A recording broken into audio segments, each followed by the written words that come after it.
this is an iHeart podcast. Guaranteed human. With no fees or minimums on checking accounts, it's no wonder the Capital One bank guy is so passionate about banking with Capital One. If he were here, he wouldn't just tell you about no fees or minimums. He'd also talk about how most Capital One cafes are open 7 days a week to assist with your banking needs. Yep, even on weekends. It's pretty much all he talks about, in a good way. What's in your wallet? Terms apply. See CapitalOne.com/bank. Capital One, N.A., member FDIC. Hi, Kyle. Could you draw up a quick document with the basic business plan, just one page, as a Google Doc, and send me the link? Thanks. Hey, just finished drawing up that quick one-page business plan for you. Here's the link. But there was no link. There was no business plan. I hadn't programmed Kyle to be able to do that yet. I'm Evan Ratliff, here with a story of entrepreneurship in the AI age. Listen as I attempt to build a real startup run by fake people. Check out the second season of my podcast, Shell Game, on the iHeartRadio app or wherever you get your podcasts. Brought to you by the reinvented 2012 Camry. It's ready. Are you? Welcome to Stuff You Should Know from HowStuffWorks.com. You've heard the rumors before, perhaps in whispers, written between the lines of the textbooks. Conspiracies, paranormal events, all those things that disappear from the official explanations. Tune in and learn more of the stuff they don't want you to know in this video podcast from HowStuffWorks.com.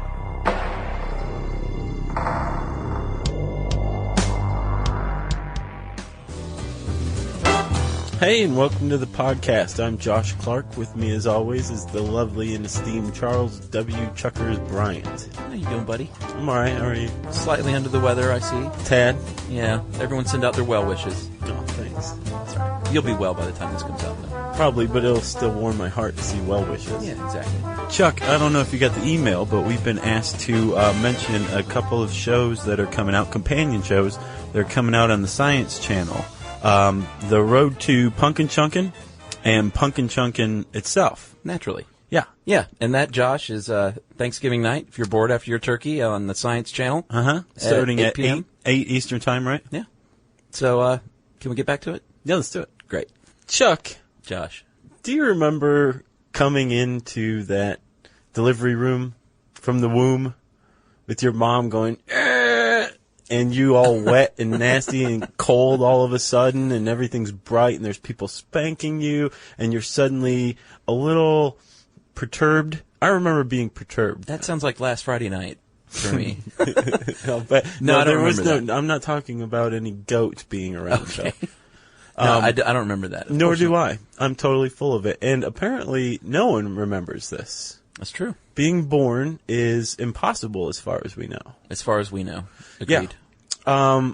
So anytime you hear somebody describing how they remember being born, you can punch them in the stomach and call them a liar. Did people say that? I've heard it before. Yeah. It's rare, but yeah, people do say that they have uncovered that memory. Right. What, through primal therapy, or are we getting there? You got a little foreshadowing binge going on I know there, that's pal? literally like the last thing we're probably going to cover, and I ruined it. Well, let's talk about this, Chuck. Why can't you remember being born? Especially because they think that infants are able to form memories. Right. So why wouldn't we be able to be formed? And what's going on here? Like, that's just weird that our brains wouldn't start forming memories until a certain age after we're born. What's up with that? Why don't we remember being in the womb, or sitting on a cloud waiting to come down into your mom's tummy, or, you know, being like a Laotian gunman or something before you got to the cloud, that kind of thing. Why don't we remember any of that? Well, we can get to that in 1 second, but we should go ahead and just say historically that for many, many, many years, like 100 years, they thought that we just simply, our little baby brains weren't formed enough to be able to make these memories happen. Right. That's a legitimate theory, right? Yeah, I don't think they looked into it that much, though. But, I mean, we develop at a certain pace. Like, we don't even have kneecaps for the first several, months, 2 years, maybe? Oh, really? Yeah, you don't have kneecaps, pal. I don't think I knew that. That's why baby legs are so weird looking. You just want to chew on them. Right. Yeah. But yeah, so we develop, like, we don't come out of the womb fully grown. Right. So you can, it's not the most bonehead, it's not spontaneous regeneration bad theory. No, but they didn't, for about 100 years, they didn't even look into it much, I don't think. And then for the past 20 years, they've started to. Well, hold on. What is it called? Are you talking about childhood amnesia? I am. Previously known as infantile amnesia. By your favorite, Mr. Sigmund Freud. Oh, and guess what? What a surprise. He said that it had to do with repressed sexual urges. Right. Holy cow, I can't believe it. Freud equated something with sex. Everything. Sex. It's crazy. Sure. He said that we, what we did was we repressed our memories of traumatic, often sexual urgings and formed screen memories to block the unconscious id. Right, and by screen memories, no memories is another way to put that. Sure. Because most people apparently can't come up with a concrete memory from their childhood until they turned about age 3. Right. That's when you, that's as far back as most people can remember. Yeah, I can remember back that far. My first memory was in my first house that we moved from when I was 3.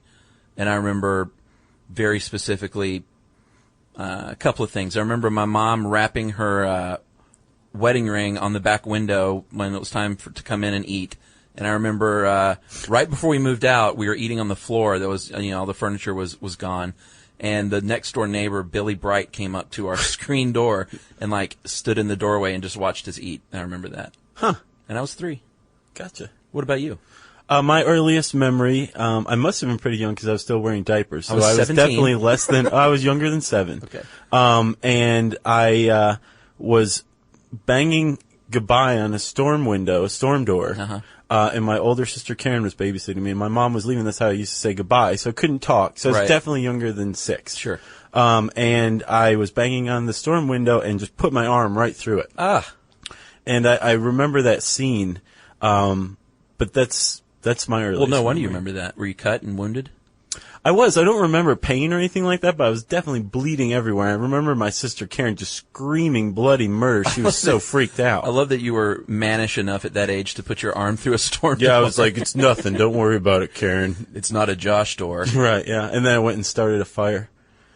Wow, good for you. So that's my earliest memory. Right. But again, it's sporadic. I can't tell you what age it took place at. Yeah, well, me either, aside from knowing that I lived in that house and moved at 3.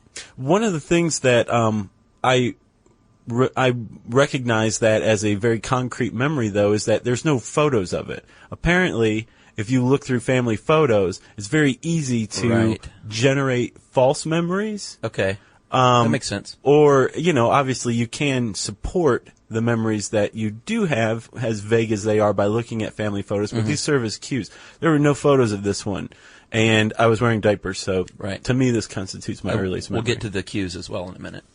But what they did figure out in the past 20 years from doing a lot of studying is that they've determined that children as young as 3 months old can actually form memories. It's just the fact that these memories don't stick around as long-term. Right, and even more than that, they've also determined that we're born with the ability to form unconscious memories. Yeah, talk about that. That's pretty cool. Okay, so basically we have 2 kinds of memory. We have explicit memory, right? Sure. Do you remember when we talked about dogs perceiving time? Yeah. We touched on this then, too. Right. We talked about explicit memory or semantic. No, I'm sorry. We talked about explicit memory, right? Or episodic memory is the name of it. Right. And then there's the other kind, the unconscious memories, which are referred to as semantic. So you remember when I asked you in how do dogs perceive time, what you had for breakfast? Right, right. And you were describing it in detail, which lent itself to, it was evidential that was an episodic memory. Like you clearly had a memory. Right, I of could recall senses and right. things like that. With a semantic memory, that's where you learn how to play a piano.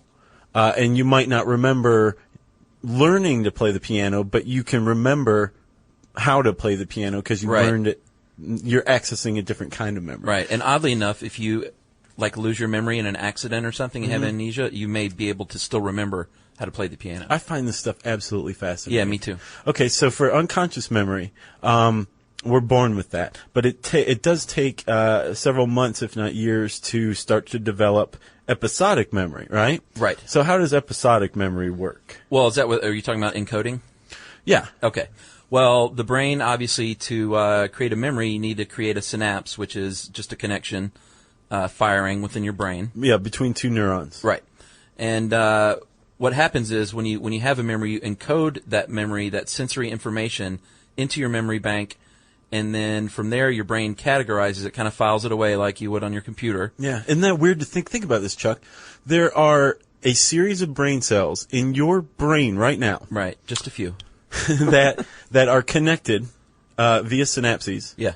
That are responsible for maintaining your memory of the scent of a gardenia. I know.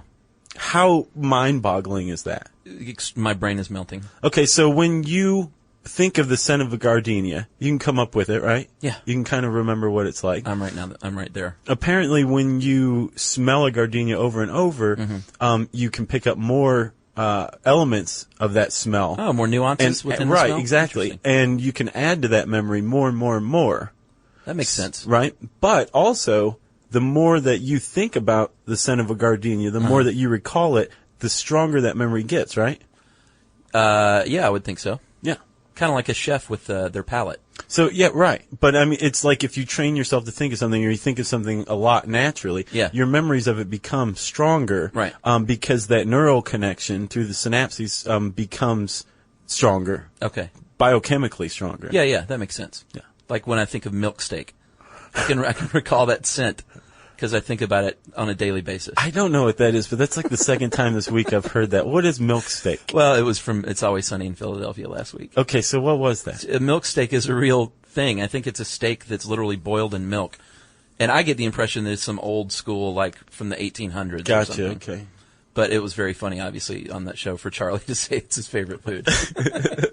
Support for this show comes from Public, the investing platform for those who take it seriously. On Public, you can build a multi-asset portfolio of stocks, bonds, options, crypto, and now generated assets, which allow you to turn any idea into an investable index with AI. It all starts with your prompt, from renewable energy companies with high free cash flow to semiconductor suppliers growing revenue over 20% year over year. You can literally type any prompt and put the AI to work. It screens thousands of stocks, buys one-of-a-kind index, and lets you backtest it against the S&P 500. Then you can invest in a few clicks. Generated assets are like ETFs with infinite possibilities, completely customizable and based on your thesis, not someone else's. Go to public.com/SYSK and earn an uncapped 1% bonus when you transfer your portfolio. That's public.com/SYSK. Paid for by Public Investing. Brokerage services by Open to the Public Investing, Inc., member FINRA and SIPC. Advisory services by Public Advisors, LLC, SEC registered advisor. Generated Assets is an interactive analysis tool. Output is for informational purposes only and is not an investment recommendation or advice. Complete disclosures available at public.com/disclosures. Hi, Kyle. Could you draw up a quick document with the basic business plan? Just one page as a Google Doc and send me the link?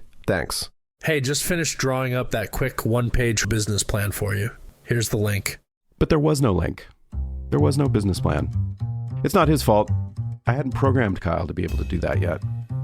My name is Evan Ratliff. I decided to create Kyle, my AI co-founder, after hearing a lot of stuff like this from OpenAI CEO Sam Altman. There's this betting pool for the first year that there's a one-person billion-dollar company, which would have been like unimaginable without AI, and now will happen. I got to thinking, could I be that one person? I'd made AI agents before for my award-winning podcast, Shell Game. This season on Shell Game, I'm trying to build a real company with a real product run by fake people. Oh, hey, Evan. Good to have you join us. I found some really interesting data on adoption rates for AI agents in small to medium businesses. Listen to Shell Game on the iHeartRadio app or wherever you get your podcasts. Anyway, so where were we? Memory. Once your brain has filed those things away, if you want to recall that memory after it's consolidated, you need to retrieve these files like you would on your computer again, same way. And, well, not the same way, but the same theory. And in order to do this, your brain literally retraces those original synapses that led to the memory in the first place. So it pulls up all that information for you. I read another article on memory formation, and that process was compared to wearing a path through the woods, right? Right. You go through the first time, it might consist of like some broken ferns or branches or something like that, so you can kind of find your way. But over the course of months or years, the more you use it, the more visible it is, and the more easily accessible it is. Oh, that makes like forging a trail. Oh, cool. Yeah. All right. So we're talking about encoding because of the original held belief that babies could not encode. Right. They thought, all right, well, maybe they have this memory, but they can't encode it. Not true. So says a study with the mobile.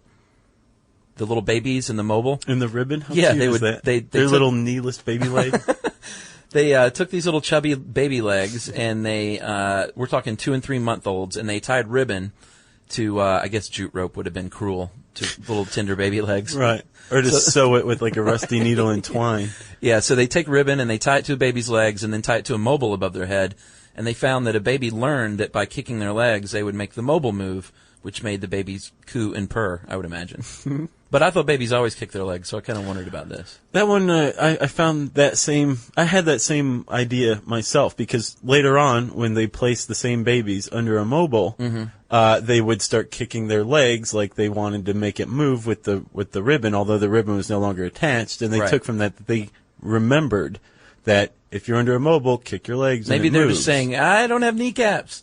Maybe. They're kicking their legs around. Yeah, but that actually raises a really excellent point. Like, I'm pretty sure any evidence that you can come up with, it's like trying to determine whether or not animals are happy. Yeah, sure. We express our worldviews, our emotions, everything verbally. Yeah. Or through written language. But it's through language. So before, while we're pre-verbal, everything is up in the air. It's almost impossible to come up with definitive evidence of anything that surrounds infants. That's actually, that's a good setup for later too with the verbal.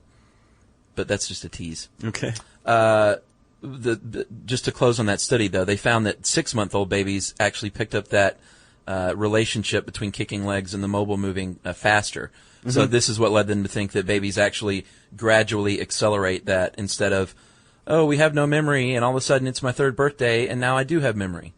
So it's a gradual thing instead of a sudden, a rapid growth. And there's another type of memory called implicit memory, right? Yes. This is we're born with this, but it's also different from our ability to form unconscious memories. It's controlled by the cerebellum. And basically this is like our ability to remember that, oh yeah, we are hungry and we need to eat. Right. Or, we need to seek out our mother's warmth or something like that. Sure. Like I hear her voice and I know that means that the milk is coming soon. So but that also sticks with us throughout our entire lives. So we don't necessarily forget that, right? Right. So, I mean, you don't ever forget like, oh, I'm hungry, I need to eat, or, I would like to be warm right now. Right. That usually helps me survive. But we're not, that's not centered around necessarily a specific event in time. We've yet to figure out how to put things in the context of a timeline, which apparently is where real explicit memory begins. Right. And that's when you need the cues. And that's what we've kind of figured out. Not we, of course, but that's what they have figured out is the diff between the babies and the adults. Right. Is they cannot pick up on the cues from their past, and one of them that you were talking about was speech, verbalization. Right. So we apparently not only do we use language to express ourselves or our thoughts or views or opinions or emotions even, we also apparently form memories using language. Yeah, autobiographical memories. Right. There was this really interesting study that is in this article, which, by the way, is called "Can a Person Remember Being Born?" It's on the site. It was written by the esteemed and now famous Kristen Conger. Yes, of Stuff Mom Never Told You. Right. And it's a very dense article. I got to say, there was not much fluff in here. Right. No, Chuck usually highlights like the most important ones. Yeah. I'm looking at his article right now. The entire article is yellow. It's all yellow. Yeah, it's Good a good job, article. So this study, it was a 2004 study, and it found that it was a study of 27 and 39-month-old boys and girls, and it found that if children didn't know the words to describe an event when it happened, they couldn't describe it later after learning the appropriate words. That is awesome. Isn't it? Very cool. So apparently our language development and memory formation are very closely tied, and as you'll notice, that was a 2004 study. We're just starting to crack the mystery of childhood amnesia. Right. I got another one for you too. Let's hear it. In relation to memory, context has a lot to do with it. And what they found in another study was that preschool age kids can explain sequential order, but sequential order is not the same thing as a timeline of your life. Right. So if you're taken to a circus, you might remember first the clown came out, right, and then the bear attacked the trainer, exactly, and that kind of thing. But it's not like this happened 2 days before I started reading the Ramona Quimby series, right? Something like that. Exactly. And that, like I was saying, that timeline is what forms our life. Yep. Or else we just have a cluster of like weird memories of like bears attacking trainers and, one chapter of a Ramona Quimby book or setting something on fire. Sure. And how can you, if our lives are nothing but a string of memories and hopes for the future, what kind of life is that if we don't have a timeline to fit it on? Good point. That's how we develop our sense of self. Absolutely. And there was another cool stat in here about how it ties to self-recognition and your ability to recognize yourself as yourself. And they say that they don't think babies have this skill, and they basically don't have a personal identity until they're about 2 years old. Not only that, they have no sense of concreteness of the world around them. Right. So I can't remember what age. It's a very young age that they start to develop this. But say within the first 2 months, when you're sitting there cooing over a baby, right, and you leave their field of vision, you're gone. You don't exist any longer, and you never did. Well, that's sad, isn't it? So luckily that goes away very quickly because, I mean, again, what kind of way is that to live? Don't tell the moms that. Isn't that odd? Sure. Like, you don't exist when you're not in their field of vision. Yeah. Oh, that's kind of comforting almost in a way, too. I guess when you thump them and run away, they're just like, yeah. I wish I could be forgotten instantly by many people I meet. Oh, that'd be kind of nice.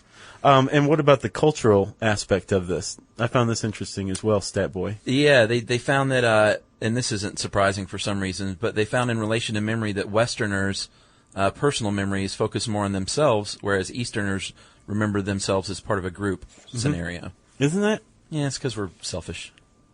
Selfish Westerners. I know. Me. And the other cool thing, too, about the parents, they said that parents can, and this is really good for parents to know, actually, the more that you describe things to your children as they're growing up, the better they're going to not only be able to recall that, but be able to describe their own experiences later in life. Yeah. The more detailed you get with your recounting, like, remember we went to the zoo yesterday and you saw the bear that had the bow tie on, and then the guy threw the peanut at him, and where should I go from here? Right. So the more detailed you are with going over these things with your kid every day, then the more they're going to be better off later on in life. And Chuck, you're going to like this little outside research. I read an article on a study, I should admit, of 15 months old that shows that sporadic napping actually helps us form the memories needed to learn languages. Really? Yeah. So they used a made-up language that they taught to these kids. Esperanto? Not quite. Okay. It was like just babble, but it did have patterns in it. Gotcha. Recognizable patterns. And they found that kids who nap more often were able to pick up this language or retain memories of how to speak this language better than kids who didn't nap as often. Support for the show comes from Public, the investing platform for those who take it seriously. On Public, you can build a multi-asset portfolio of stocks, bonds, options, crypto, and now generated assets, which allow you to turn any idea into an investable index with AI. It all starts with your prompt. From renewable energy companies with high free cash flow to semiconductor suppliers growing revenue over 20% year over year, you can literally type any prompt and put the AI to work. It screens thousands of stocks, builds a one-of-a-kind index, and lets you backtest it against the S&P 500. Then, you can invest in a few clicks. Generated assets are like EFTs with infinite possibilities, completely customizable and based on your thesis, not someone else's. Go to public.com/podcast and earn an uncapped 1% bonus when you transfer your portfolio. That's public.com/podcast. Paid for by Public Investing. Brokerage services by Open to the Public Investing, Inc. Member FINRA SIPC. Advisory services by Public Advisors, LLC. SEC registered advisor. Generated assets is an interactive analysis tool. Output is for informational purposes only and is not investment recommendation or advice. Complete disclosures available at public.com/disclosures. Hi, Kyle. Could you draw up a quick document with the basic business plan? Just one page as a Google Doc and send me the link? Thanks. Hey, just finished drawing up that quick one-page business plan for you. Here's the link. But there was no link. There was no business plan. It's not his fault. I hadn't programmed Kyle to be able to do that yet. My name is Evan Ratliff. I decided to create Kyle, my AI co-founder, after hearing a lot of stuff like this from OpenAI CEO Sam Altman. There's this betting pool for the first year that there's a one-person billion-dollar company, which would have been like unimaginable without AI, and now will happen. I got to thinking, could I be that one person? I'd made AI agents before for my award-winning podcast, Shell Game. This season on Shell Game, I'm trying to build a real company with a real product run by fake people. Oh, hey, Evan. Good to have you join us. I found some really interesting data on adoption rates for AI agents in small to medium businesses. Listen to Shell Game on the iHeartRadio app or wherever you get your podcasts. You know, I think that ties into something we said a long time ago about the brain during sleep using that time to file everything away. Mm-hmm. That was in maybe our and that's what podcast. Dreams are too. Right. That they're misfiles. Dude. Yeah. We're just covering everything we've covered in the past. So full circle, buddy. Yeah, we're good like that, aren't we? Yeah. Should we talk about how toothpaste and orange juice don't mix? Yeah, that's a classic. I guess that's it, right? I'm done. If you want to learn more about At CVS, it matters that we're not just in your community, but that we're part of it. It matters that we're here for you when you need us, day or night. And we want everyone to feel welcomed and rewarded. It matters that CVS is here to fill your prescriptions and here to fill your craving for a tasty and, healthy snack. At CVS, we're proud to serve your community because we believe where you get your medicine matters. So visit us at cvs.com or just come by our store. We can't wait to meet you. Store hours vary by location.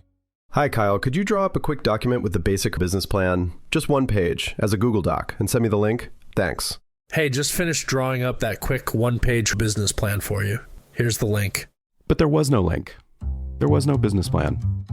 I hadn't programmed Kyle to be able to do that yet.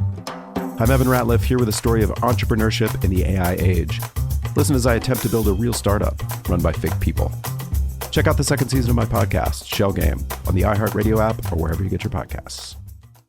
This is an iHeart podcast. Guaranteed Human.